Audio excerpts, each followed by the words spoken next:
Good morning students.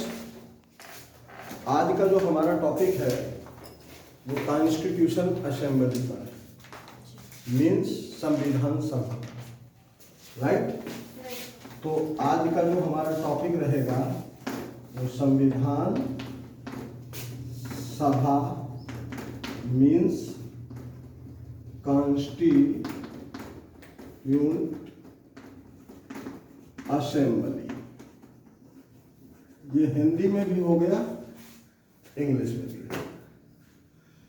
तो constitute assembly का जो गठन हुआ था ये दिसंबर 1946 में हुआ था। कब हुआ था? दिसंबर 1946 में। इनफैक्ट हुआ क्या था? संविधान समिति या संविधान सभा का गठन क्यों हुआ, कब हुआ, कैसे हुआ, किन परिस्थितियों में हुआ, इस पर आज हम चर्चा करेंगे। Is that clear? तो इनफैक्ट हुआ क्या था कि हम ये जो है दुनिया 2 वर्ल्ड वार झेल चुकी थी, world war first and world war second. तो वर्ल्ड वार फर्स्ट 1914 से स्टार्ट होता है और 1918 तक जो है चलता है। 1914 से स्टार्ट होकर के 1914 से लेकर के 1918 तक आपका जो है ये कौन था? वर्ल्ड वार फर्स्ट हुआ, राइट। और तब भी हम लोग जो है बराबर आज़ादी की मांग कर ही रहे थे। फर्स्ट फ्रीडम फाइट हो ही चुकी थी, 1857 की क्रांति जिसको कहते हैं, राइट। इसके बाद फिर तुरंत 1939 में आपका जो है सेकेंड वर्ल्ड वार स्टार्ट होता है और 1945 तक ये चलता है। तो ये जब WW2 भी हो गया, WW1 भी हो गया, इसके बाद जो पावरफुल कंट्रीज थी, जो बहुत ज़्यादा ताकतवर देश थे, चाहे वो आपका ब्रिटेन हो, चाहे आपका वो फ्रांस हो, और देखा जाए तो दुनिया की 2 ही शक्तिशाली देश थे, ब्रिटेन और फ्रांस, जिन्होंने लगभग समूची दुनिया को सबड्यू कर रखा था, अपने अधीन कर रखा था। मैं कहने का अभिप्राय ये है कि इवन अमेरिका जैसा शक्तिशाली देश भी सोचो जरा ब्रिटेन का गुलाम हुआ करता था कभी।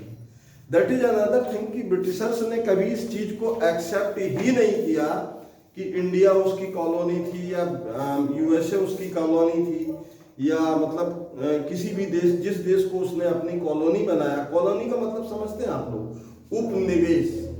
जिसको भी उसने अपना उपनिवेश बनाया, ब्रिटेन ने कभी इस बात को एडमिट ही नहीं किया। इवन देन इंडिया जो है, आप जानते हैं, भारत काफी समय तक गुलाम रहा, लेकिन ब्रिटिशर्स ने कभी इस चीज को एडमिट नहीं किया कि इंडिया उसकी कॉलोनी है। क्यों नहीं एक्सेप्ट किया? उसके पीछे एक लॉजिक था। इनफैक्ट जो कॉलोनिज्म की आइडियोलॉजी है, विचारधारा है, वो बेसिकली एक्सप्लॉयटेशन मीन्स शोषण पर आधारित है। जब तक कोई किसी देश का शोषण नहीं करेगा तब तक भाई किसी को अपना अधीन बनाने के लिए, अपना गुलाम बनाने के लिए हमें क्या करना पड़ेगा? उसका शोषण करना पड़ेगा। तो जैसे ही ब्रिटिशर्स इस बात को एक्सेप्ट कर लेते हैं, एडमिट कर लेते हैं कि उन्होंने जो है भारत उनकी कॉलोनी है, तो इसका मतलब ये भी एडमिट उन्हें करना पड़ेगा कि उन्होंने भारत का शोषण किया है। Is that clear? तो हुआ क्या, 1945 के जो वर्ल्ड वार जब सेकेंड फिनिश होता है, एंड होता है, तो जो पावरफुल कंट्रीज थी इनमें भी सही पूछो तो इकोनॉमिक क्राइसिस आ चुकी थी। अब इनमें इतनी शक्ति नहीं बची थी कि वो किसी नए देश पर कब्जा करे, या जिन देशों पर उन्होंने कब्जा कर रखा है उनको ज्यादा लंबे समय तक अपने अधीन बना करके रख सके। Is that clear? तो ब्रिटिशर्स ने भी ये विचार कर लिया कि चलो ठीक है, अब भारत को आजाद करने का समय आ गया है, और इधर इंडियंस भी जो है बराबर फाइट कर रहे हैं। अब हम ज्यादा लंबे समय तक इनसे वो लड़ाई नहीं कर सकते हैं। Is that clear? तो उन्होंने क्या किया, मार्च 1946 में एक मिशन भेजा जिसको हम जानते हैं कैबिनेट मिशन के नाम से। कब भेजा था? मार्च 1946 में ये ब्रिटिशर्स ने कैबिनेट मिशन भारत भेजा, कैबिनेट मिशन भारत भेजा। और इस मिशन में जो ये कैबिनेट मिशन आया था, ये भारतीय नेताओं से मिले और भारतीय नेताओं से मिलकर के इन्होंने कहा कि भाई आप क्या करो, अपने लिए एक जो है संविधान का निर्माण कर लो। क्या कर लो? संविधान का निर्माण कर लो। अर्थात देश आजाद होने जा रहा है, जब तुम आजादी ले ही रहे हो तो देश को चलाओगे कैसे, ये एक बड़ा सवाल था। तो देश को चलाने के लिए हमारे पास किस चीज की नीड थी? उस समय जो बड़ी नीड थी, जो बड़ी जरूरत थी, वो थी एक संविधान की, एक ऐसे संविधान की जो पूरे देश को एकजुट करके रख सके। Is that clear? तो यहां से जो है आपके संविधान की शुरुआत होती है। अब होता क्या है, 1946 में, दिसंबर 1946 में संविधान समिति का गठन होता है और फर्स्ट मीटिंग होती है आपकी दिसंबर 9, 1946 को। मीन्स 9 दिसंबर 1946 को आपकी जो है क्या होती है, पहली मीटिंग होती है, पहली सभा होती है। और इस सभा में क्या क्या चीजें तय होती हैं उस पर हम चर्चा करने जा रहे हैं। So let's get start with the topic constitute assembly means संविधान समिति या संविधान सभा।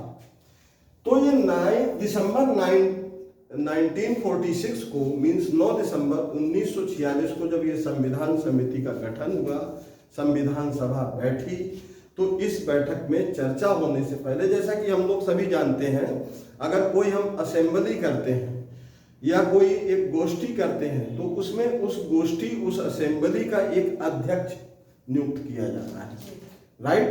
कि भाई आज की इस सभा को हेड कौन करेगा, हेड मीन्स इसकी अध्यक्षता कौन करेगा। तो इनफैक्ट जो दिसंबर 9, 1946 को संविधान समिति का गठन हुआ, तो इस संविधान समिति, इस संविधान सभा के प्रेसिडेंट डॉक्टर सच्चिदानंद सिन्हा को उस समय क्या कर दिया गया, नॉमिनेट कर दिया गया। डॉक्टर सच्चिदानंद सिन्हा।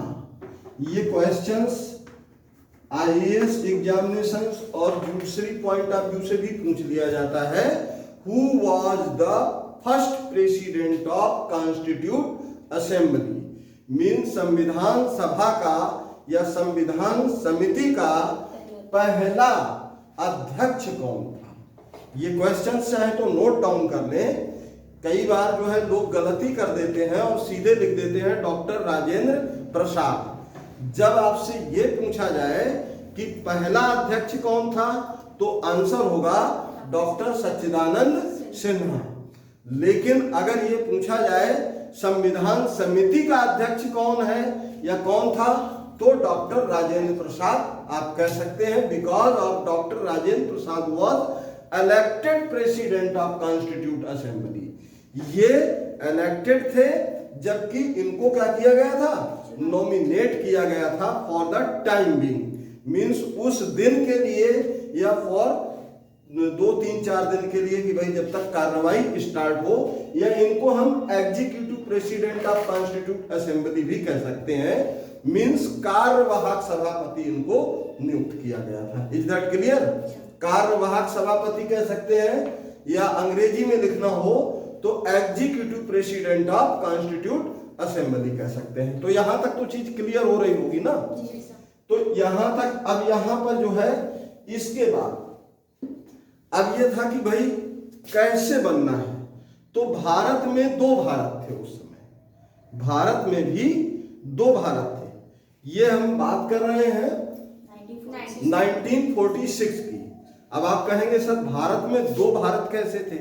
इनफैक्ट इंडिया जो है, एक था ब्रिटिश इंडिया, जो मतलब ब्रिटिश के पूरी तरह से अधीन था, और एक था प्रिंसली स्टेट्स, मींस जो देसी रियासतें, जिनको हम हिंदी में कहते हैं क्या, देसी रियासतें।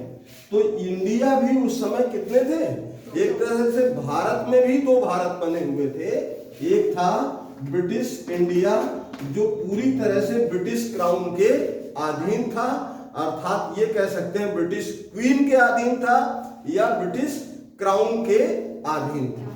तो एक तो था आपका ब्रिटिश इंडिया, और दूसरा आपका दूसरा पार्ट में अगर हम जाते हैं तो इसको हम कहते हैं प्रिंसली स्टेट्स, मींस जिसको हम हिंदी में अगर कहें तो देसी रियासतें।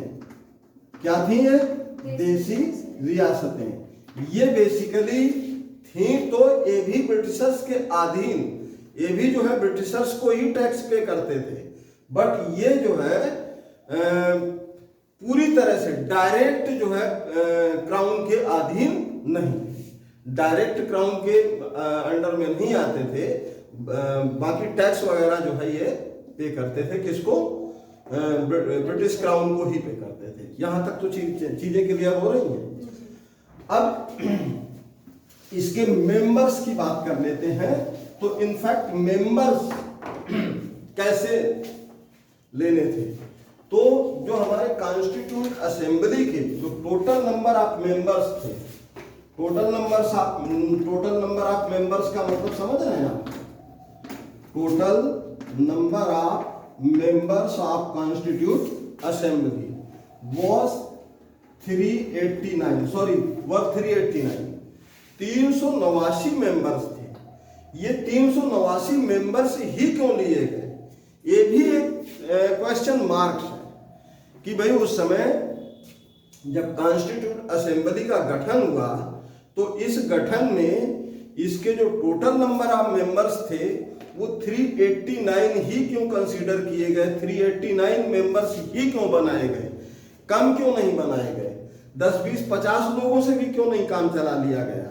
उसके पीछे एक लॉजिक था, उसके पीछे लॉजिक ये था कि हम दुनिया के मतलब सेकेंड लार्जेस्ट पॉपुलेटेड कंट्री है।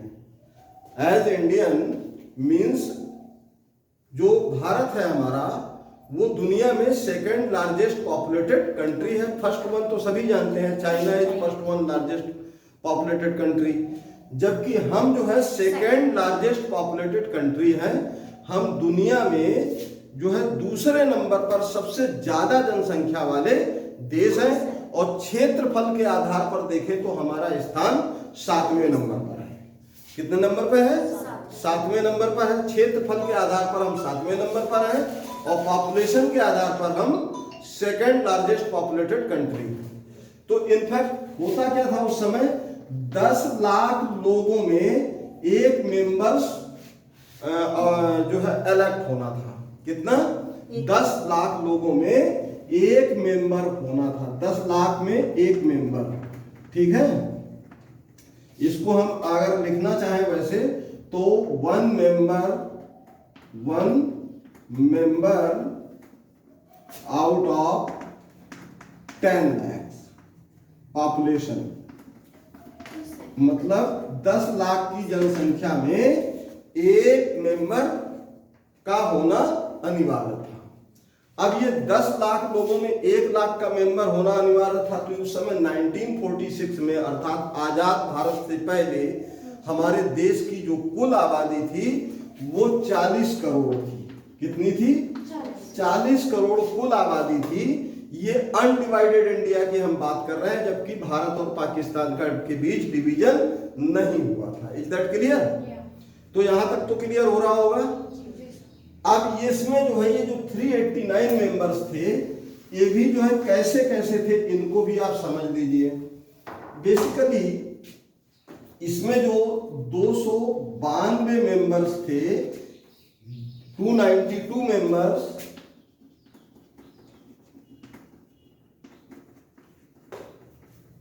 come from British India. 292 members British India से आते हैं। Is that clear? कितने मेंबर्स? 292 मेंबर्स जो थे वो ब्रिटिश इंडिया से आते हैं और वो ये मेंबर्स इलेक्टेड मेंबर्स थे। इनको संविधान समिति के लिए क्या किया गया था? चुना गया था। Is that clear? तो यहां तक मेरे ख्याल से ये बात क्लियर हो गई होगी।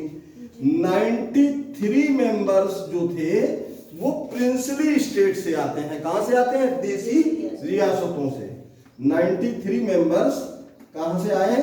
प्रिंसली स्टेट्स अर्थात देसी रियासतों से आए थे, जो कि ये इलेक्टेड नहीं थे। 93 मेंबर्स जो आते हैं देसी रियासतों से, इनको जो है इलेक्ट करके कॉन्स्टिट्यूट असेंबली में नहीं भेजा गया था।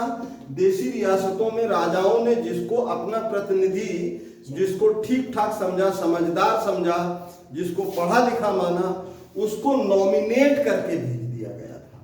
तो जब भी कभी क्वेश्चंस बनता है कि संविधान समिति को किस तरीके से, संविधान समिति का गठन कैसे किया गया था, ऑल द इलेक्टेड मेंबर्स और जो है नॉमिनेटेड मेंबर्स, तो ये नॉमिनेटेड भी थे और इलेक्टेड थे। Elected members come from British India, while 93 members were nominated who come from देसी रियासतें अर्थात princely state. Is that clear? और 4 मेंबर्स इसमें वो थे जो यूटी से आते थे, यूनियन टेरिटरी, जिसको हम कह सकते हैं, क्या कह सकते हैं? यूनियन टेरिटरी, या जैसे जिसको आज हम यूनियन टेरिटरी कहते हैं, उस समय चीफ कमिश्नरेट हुआ करता था, मुख्य आयुक्त कार्यालय, डिवीजन से आते थे। तो ये 4 मेंबर्स वो होते थे। अच्छा, ये 4 यूटी कौन सी थी? इसके लिए आपको याद रखने के लिए ABCD, ये 4 यूटी याद रखने के लिए क्या करें आप? 4 यूटी याद रखने के लिए ABCD ये याद रखें। तो ए से अजमेर, अजमेर जो है क्या था? एक कमिश्नरी थी। इसको नोट डाउन कर ले जैसे जैसे हम बता रहे हैं। ए से अजमेर, बी से बलूचिस्तान जो इस समय जो है पाकिस्तान में है, बी से बलूचिस्तान, और सी से कुर्ग। कुर्ग जो है आपका क्या है?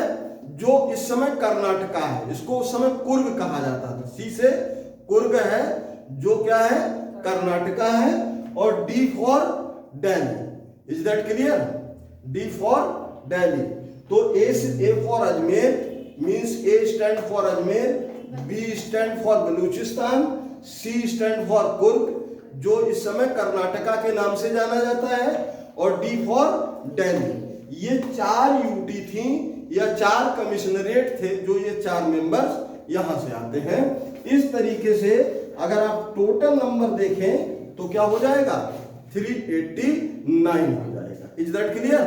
तो यहां तक ये कॉन्स्टिट्यूट असेंबली के मेंबर्स आपको समझ में आ गए होंगे। आई थिंक इसको मैं रब कर सकता हूं। अब बात आती है कॉन्स्टिट्यूट असेंबली में चर्चा कैसे कैसे हुई। ये तो आपको हमने पहले ही बता दिया कि डॉक्टर सच्चिदानंद सिन्हा को जो है क्या किया गया?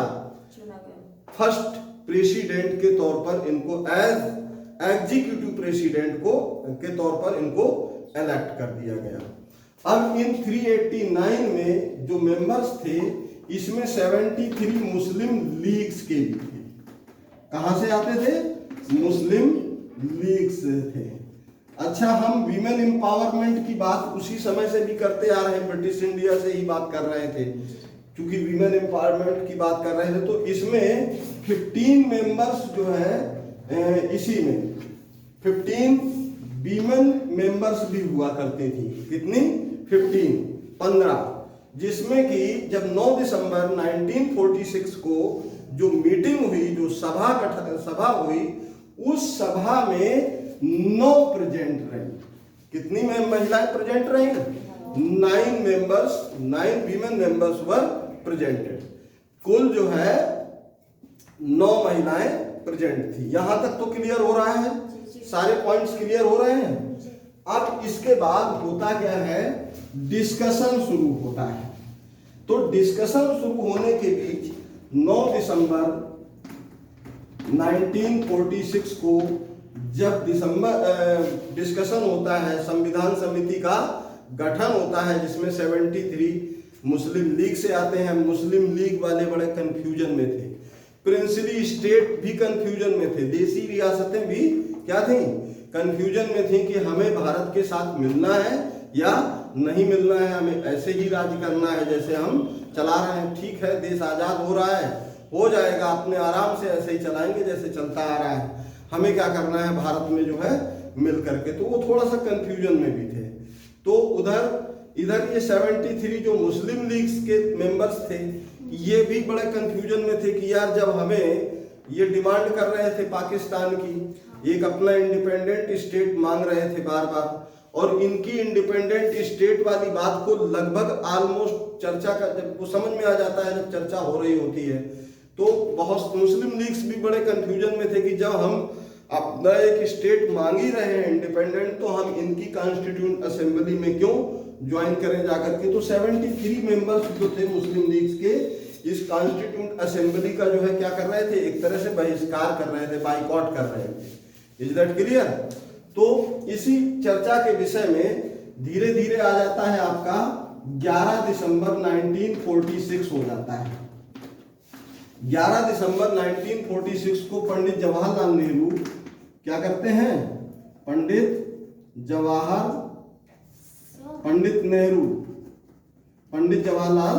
नेहरू ये जो है प्रस्तावना पुट अप करते हैं, कॉन्स्टिट्यूट असेंबली की क्या करते हैं, प्रस्तावना पुट अप करते हैं, means preamble of the constitution of India.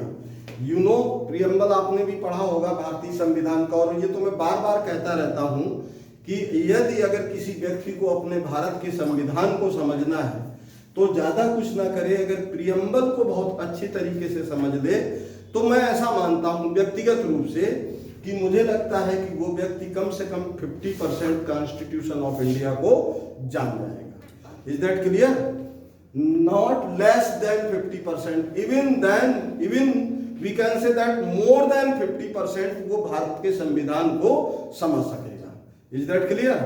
तो ये 11 दिसंबर 1946 को पीटी नेहरू इंडियन कॉन्स्टिट्यूशन का या कॉन्स्टिट्यूशन ऑफ इंडिया का जो है क्या करते हैं, भारतीय संविधान की प्रियम्बल अर्थात प्रस्तावना या जिसको हम कह सकते हैं उद्देशिका को प्रस्तुत करते हैं। लेकिन जैसे ही उद्देशिका प्रस्तुत करते हैं डॉक्टर BR अम्बेडकर आ जाते हैं। अम्बेडकर साहब कहते हैं क्योंकि अभी लोग जो है क्या है, बड़ी असमंजस की स्थिति में है कि हम इस कॉन्स्टिट्यूशन असेंबली को सपोर्ट करें या ना करें। अभी मुस्लिम लीग्स के लोग नहीं आए हैं, प्रिंसली स्टेट से भी सारे लोग नहीं हैं, और इतने कम लोगों में हम इस उद्देशिका को जो है क्या नहीं कर सकते हैं, पारित नहीं कर सकते हैं, अर्थात पास नहीं कर सकते हैं।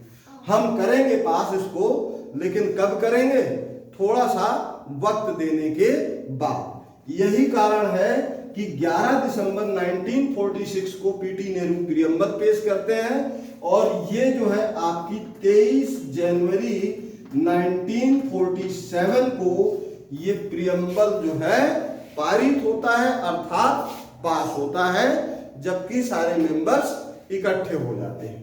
अब ये कॉन्स्टिट्यूट असेंबली में डॉक्टर राजेंद्र प्रसाद जी जो है क्या हो गए थे, अब संविधान समिति पूरी तरह से गठन हो चुका था। डॉक्टर राजेंद्र प्रसाद जी को कॉन्स्टिट्यूट असेंबली का जो है क्या बना दिया गया था, प्रेसिडेंट, मींस इलेक्ट कर दिए गए थे।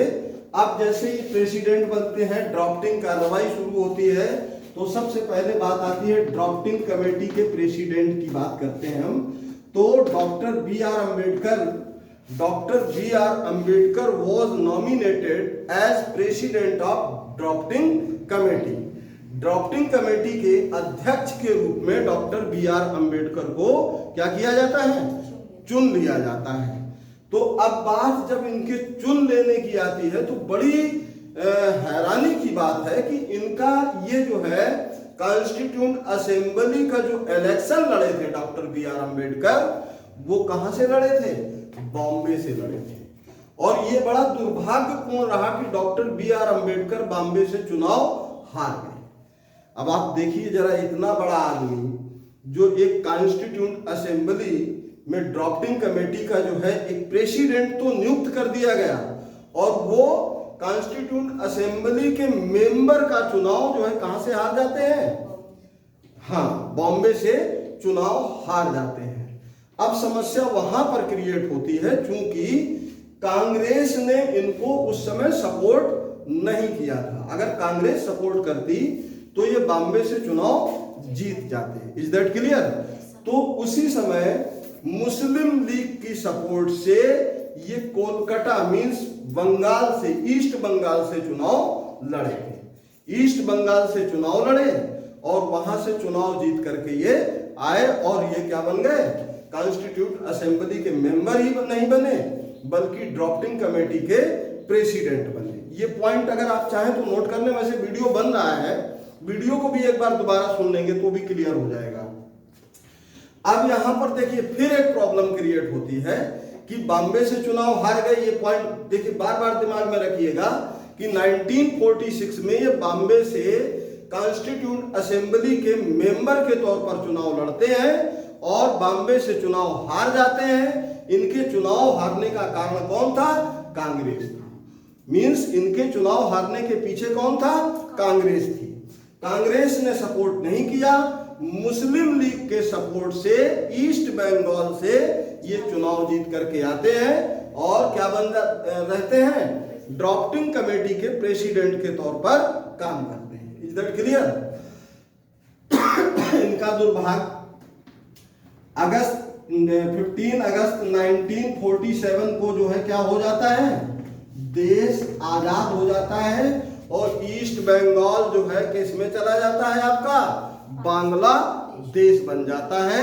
और बांग्लादेश बनते ही ये एक बार फिर सड़क पर आ जाते हैं। कौन, डॉक्टर बी आर अम्बेडकर साहब। डॉक्टर बी आर अम्बेडकर साहब जैसे ही सड़क पर आ जाते हैं, इट मींस अब वो मेंबर नहीं रहे कॉन्स्टिट्यूंट असेंबली के। तो उस बीच एक बी एन राव साहब हुआ करते थे, नाम सुना होगा शायद आप लोगों ने, बी एन राव साहब का नाम सुना है? कौन थे बी एन राव साहब? ये उन दिनों जो है आईसीएस में थे।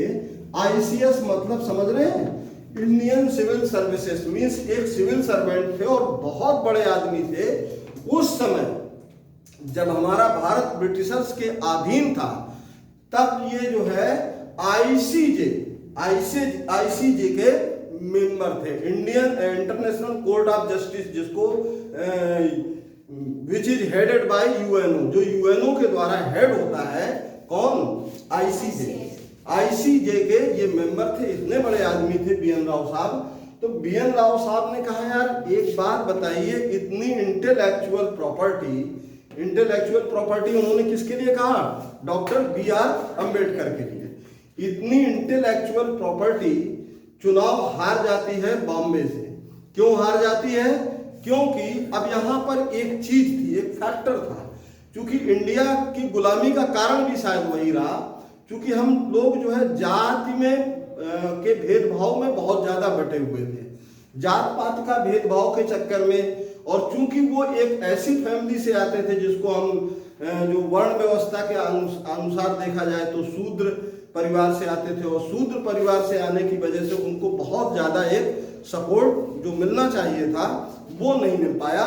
और कांग्रेस ने भी चूंकि उनको सपोर्ट नहीं किया और ना कांग्रेस का सपोर्ट न मिलने की वजह से वो बॉम्बे से चुनाव हार गए थे।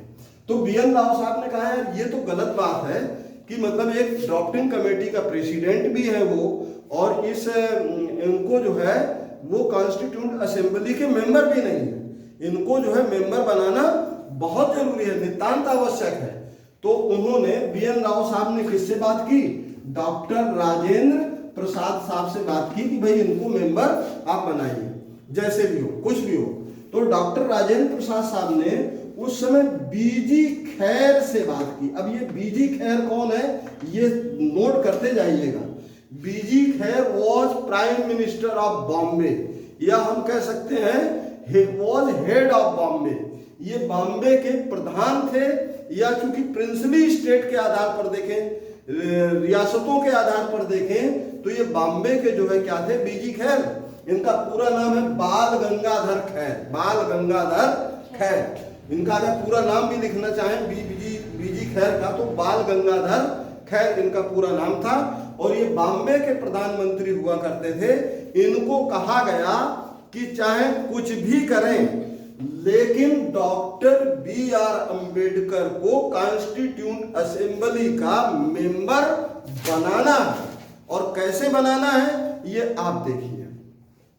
तो बीजी खैर जो वहां पे इलेक्ट होकर के एक मेंबर थे, जो इलेक्टेड मेंबर थे, मिस्टर एम आर जयकर। कौन? M R Jayakar.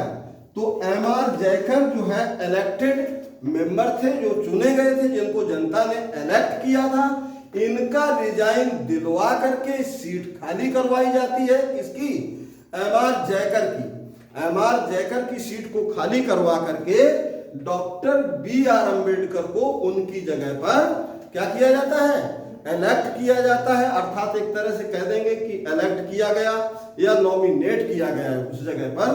मतलब इस सीट पर एम आर जयकर की सीट पर डॉक्टर बी आर अंबेडकर को बैठाया जाता है, तब वो कॉन्स्टिट्यूट असेंबली के मेंबर बनते हैं। Is that clear? यहां तक तो मेरे ख्याल से बिल्कुल क्लियर हो रहा होगा, कॉन्स्टिट्यूट असेंबली समझ में आ रही होगी, राइट?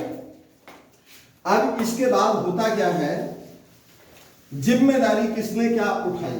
बी एन राव साहब, जिनकी अभी हम बात कर रहे थे कि उन दिनों वो आईसीएस ऑफिसर हुआ करते थे, मींस सिविल सर्वेंट थे, बड़े आदमी थे। कौन?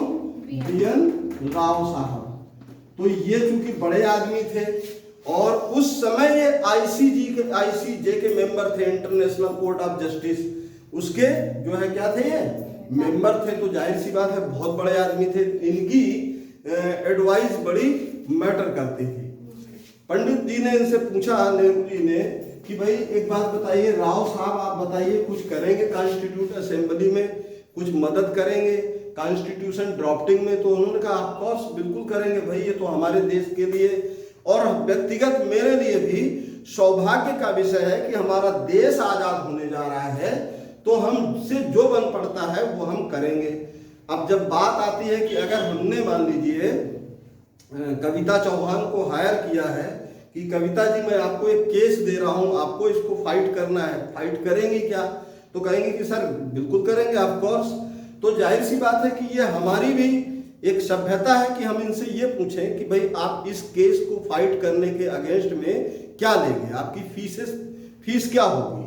अब इन्होंने कहा सर चूंकि आपने इस केस को पब्लिक इंटरेस्ट में उठाया है, इसलिए आपसे कोई फीस नहीं लेंगे। Is that clear?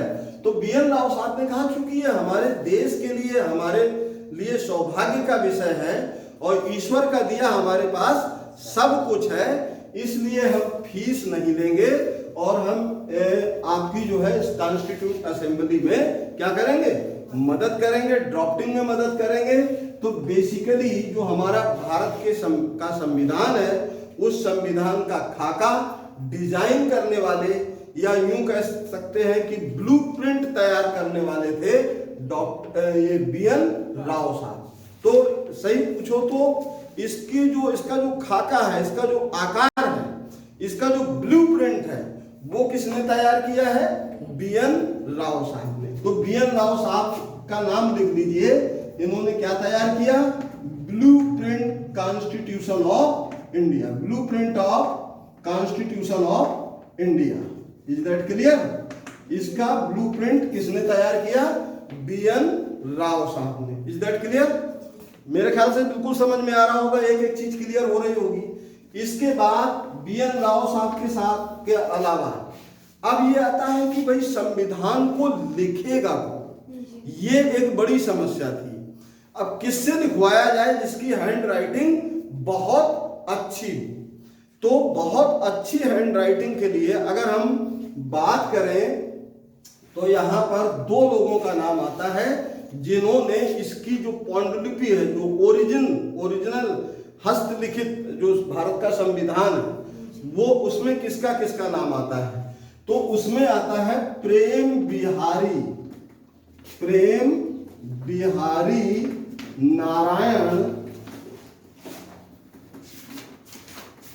Narayan Raizada साहब। प्रेम बिहारी नारायण रायजादा साहब, इनके द्वारा, इनके हाथों से भारत का संविधान लिखा गया।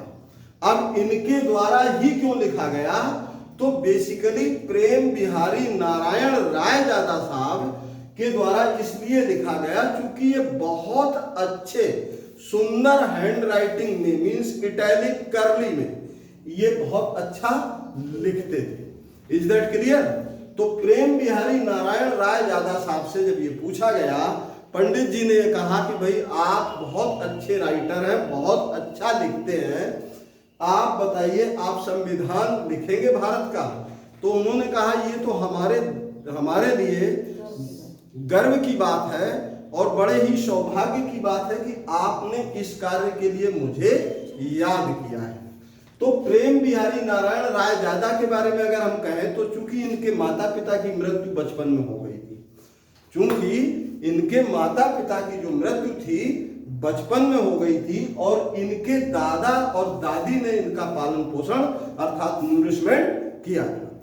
तो इनके दादा भी जो है कर्ली राइटर थे, इनके जो है पिताजी भी कर्ली राइटर हुआ करते थे। तो इट मींस ये एक तरह से इनका क्या था, हेरिडिटी, बाय हेरिडिटी प्रोफेशन था, या जिसको हम कह सकते हैं खानदानी पेशा। आपने देखा होगा कि कई बार जो है हकीम का बेटा हकीम, हकीम का बेटा हकीम, तो लाइक दैट ये इनका खानदानी पेशा था। इनसे कहा गया कि भाई एक बात बताइए कि आप अपनी फीस बताइए। बोले यार फीस क्या लेंगे पंडित जी, ये बताइए कि हमारे पास हम साधन संपन्न व्यक्ति हैं हर तरह से और सब कुछ होते हुए हमारी पहचान उतनी नहीं है, तो हम चाहते हैं कि मेरी कम से कम पहचान इस्टेब्लिश हो। हम कॉन्स्टिट्यूशन ऑफ इंडिया लिखेंगे तो जरूर, और लेकिन हमारी एक शर्त होगी कि हम जो है जो भारत का संविधान होगा उसके हर पेज पर मेरा सिग्नेचर होगा, उसके हर पेज पर क्या होगा, मेरा सिग्नेचर होगा। तो पंडित जी ने कहा ये तो कोई बड़ी बात नहीं है। इसलिए बड़ी बात नहीं है कि भाई आदमी कुछ ना कुछ तो पारिश्रमिक के तौर पर लेगा ही, कुछ ना कुछ तो मेहनताना लेगा ही। तो भारत का जो मूल संविधान है, जो भारत का मूल संविधान है, जो ओरिजिनल हैंड राइटिंग में रिटन है, जो पांडुलिपि है, वो प्रेम बिहारी नारायण रायजादा के द्वारा लिखित है और उसके हर पृष्ठ पर इनका सिग्नेचर है। और इनकी दूसरी कंडीशन थी कि संविधान के आखिरी पेज पर मेरे दादा और दादी का भी नाम, तो इनका और इनके दादा दादी का नाम हमारे भारत के संविधान में निहित है। ये चीज यहां तक तो मेरे ख्याल से बिल्कुल क्लियर हो रही होगी, एक एक पॉइंट क्लियर हो रहा होगा। अच्छा, बचपन में हम लोग जो है बड़ा वो बनाया करते थे, क्या बनाते थे, जिसको स्कूल में हम लोगों को होमवर्क दिया जाता था, चार्ट बना के लाओ। जैसे मैं 10th 11th में जो है 12th में साइंस स्टूडेंट हुआ करता था, तो साइंस स्टूडेंट में उसने कहा भाई फ्रॉक बना के लाओ, उसका फ्रॉक का हार्ट बना के लाओ। तो चार्ट के चारों तरफ हम लोग जो है क्या किया करते थे, बाउंड्री किया करते थे, लाइक दैट, इस तरह का कुछ डिजाइन वगैरह बनाया करते थे, राइट, इस तरीके से। तो ये डिजाइन जिसने बनाई थी, तो उस डिजाइन में चूंकि हर पेज डिजाइन किया हुआ है, प्रॉपर तरीके से उसको किया गया है, तो वो नंदलाल बोस ने इसके जो है किनारों को डिजाइन किया था। किसने किया था, नंदलाल बोस। ये जो है दो लोग हैं, प्रेम बिहारी नारायण रायजादा के हैंड राइटिंग में लिखा गया है, नंदलाल बोस ने इसके बॉर्डर्स को डिजाइन किया है, नंदलाल बोस ने इसके बॉर्डर को डिजाइन किया है। Is that clear? तो मेरे ख्याल से कॉन्स्टिट्यूंट असेंबली के बारे में काफी कुछ आपको जानकारी मिली। अब इस कॉन्स्टिट्यूंट असेंबली में जो डिस्कशन हो रहा था संविधान समिति में, उस संविधान समिति पर चर्चा करते हैं कि इनफैक्ट भारत का संविधान कैसा होगा और हम ये संविधान वर्क कैसे करेगा और हम कैसे करेंगे काम, कैसे देश चलाएंगे। जरा सोचो, मेरे घर में एक बेटा है और एक बेटी है, मैं दोनों को कभी एक साथ खुश नहीं रख पाता हूं।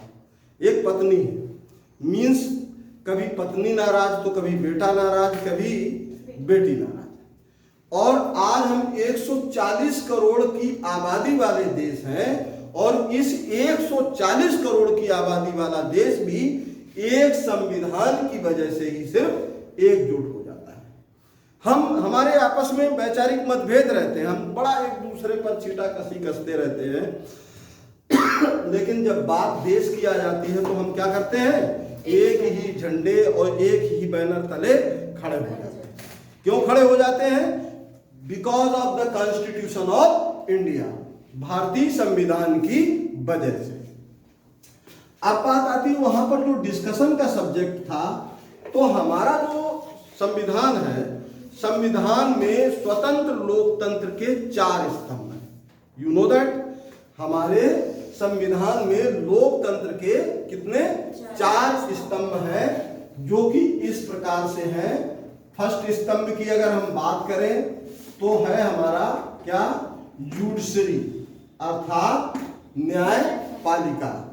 सेकंड स्तंभ की अगर हम बात करें तो है हमारा एग्जीक्यूटिव, न्यायपालिका अर्थात देन कार्यपालिका, और देन है आपका लेजिस्लेचर अर्थात विधायिका, राइट, लेजिस्लेचर अर्थात विधायिका, और चौथा तो यहां पर मीडिया। तो ये हुआ कि कौन रूल करेगा, तो सबसे पहले तो मीडिया को बाइकआउट किया गया कि मीडिया का इस डिस्कशन में कोई लेना देना नहीं। अब बचे ये 3 स्तंभ। तो 3 स्तंभ में ये था कि जुडिशरी रूल करेगी, एग्जीक्यूटिव रूल करेंगे देश पर, या लेजिस्लेचर असेंबली रूल करेगी, राइट, विधायिका। तो यहां पर यह तय हुआ कि अगर कहीं जुडिशरी को ज्यादा एम्पावर्ड कर दिया और जुडिशरी आर्बिट्रेरी करने लगी, इन दैट केस क्या होगा। एग्जीक्यूटिव्स को एम्पावर करते हैं और वो एग्जीक्यूटिव आर्बिट्रेरी करने लगे, मनमानी करने लगे, इन दैट केस क्या होगा। लेजिस्लेचर को अगर हम एम्पावर्ड करते हैं तो लेजिस्लेचर कहीं आर्बिट्रेरी करने लगती है या मनमाना अपना रवैया अपनाने लगती, इन दैट केस क्या होगा। तो फाइनली डिसीजन ये निकाला गया कि nobody will be superior, इनमें से कोई भी सुपीरियर नहीं। अब ये एक असमंजस का विषय है कि भाई किसी न किसी को तो सुपीरियर रखना ही है। Who will rule the country, कौन रूल करेगा। तो हमारे कॉन्स्टिट्यूशन मेकर्स, कॉन्स्टिट्यूट असेंबली ने ये डिसाइड किया कि neither judiciary nor executive and even nor legislature, इन तीनों में से मैं किसी पर भी क्या नहीं कर सकता हूं, फेथ नहीं कर सकता हूं। फेथ तो कर सकता हूं बट नॉट ब्लाइंड फेथ, मतलब अंधविश्वास नहीं कर सकते हैं। लिहाजा इन तीनों में से कोई भी देश को रूल नहीं करेगा, कोई भी इनमें से शासन नहीं करेगा, और ना ही इन तीनों को हम सुपीरियर मानते हैं। अब बात आती है जब ये 3 सुपीरियर नहीं रहे तो भैया फिर कौन बचा है, अब किसके हाथ में बागडोर देने वाले हैं आप। तो फाइनली ये कॉन्स्टिट्यूशन मेकर्स ने एक लंबी डिबेट के बाद ये डिसीजन लिया कि इन तीनों के हाथ में तो मैं बागडोर देश की नहीं दे सकता, लिहाजा मैं इस देश की जनता के हाथों में इस देश की बागडोर देने जा रहा हूं। अर्थात इस देश में अगर कोई रूल करेगा तो वो होगा इस देश की जनता। Means we the people of India will rule the country, हम भारत के लोग मिल करके इस देश को चलाएंगे, राइट। कौन? We the people of India, हम भारत के लोग, विल रूल द कंट्री, हम भारत के लोग देश को चलाएंगे, देश पर शासन करेंगे। Means who will rule the country, who will be superior. Answer is this, we the people of India will rule the country, हम भारत के लोग इस देश पर शासन करने वाले हैं, अर्थात इस देश को चलाने वाले हैं। Is that clear? और यहां तक कि हमारे देश का जो संविधान है उसकी जो प्रस्तावना है, preamble of the constitution of India begins from these words. इस वर्ड्स के साथ हमारे देश के संविधान की प्रस्तावना की क्या होती है? शुरुआत होती है, we the people of India. तो मेरे ख्याल से कॉन्स्टिट्यूट असेंबली आप लोगों को बहुत अच्छे तरीके से समझ में आई होगी, क्योंकि हम भारत के लोग, अब भारत के लोगों को ही क्यों चुना, उसके पीछे एक रीजन है। जो भारत के संविधान की शक्ति का जो स्रोत है वो क्या है? हम भारत के लोग हैं, अर्थात हम भारतीयों की तमाम शक्तियां कॉन्स्टिट्यूशन ऑफ इंडिया में वेस्टेड है। मींस हमारी तमाम शक्तियां किसमें है? भारतीय संविधान में निहित है। और इसी के साथ कॉन्स्टिट्यूट असेंबली का टॉपिक समाप्त होता है। अगर आप लोगों को ये वीडियो पसंद आया हो तो प्लीज इसे लाइक करें, सब्सक्राइब करें और अपने मित्रों के साथ इसे शेयर करें। और अगर आप लोगों की कोई क्वेरी है तो नीचे कमेंट्स बॉक्स में जरूर दें। आपकी कोई क्वेश्चंस का हम भरपूर आंसर देने का प्रयास करेंगे। आपका कोई टॉपिक है तो वो भी लिख करके दें। Thank you.